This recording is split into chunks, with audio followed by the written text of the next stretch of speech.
If you've lost money in cryptocurrency, there's now phony refund and recovery companies that are coming for you next. So here's what the con looks like. First, the criminals set up a fake Get Your Crypto Cashback website.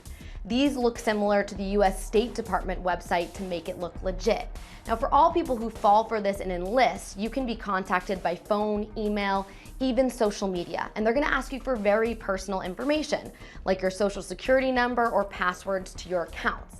Then they're gonna ask for an advance for their services, but don't be fooled, you're not getting anything in return.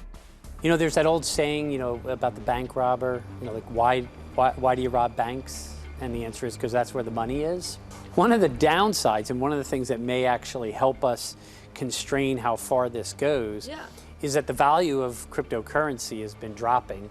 But if that crypto, tomorrow is worth half of what it was when I stole it, there's a little less incentive. So this is an add-on, right? It's not, a primary target. Right.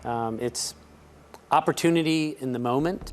So how do you protect yourself? Well, cryptocurrency isn't insured by the government like bank accounts are. So once you lose that cryptocurrency or you're scammed out of it, it's gone for good. It's as simple as don't trust anyone that says they can get you that money back. Fighting fraud, I'm Cassy Arsenault. Back to you.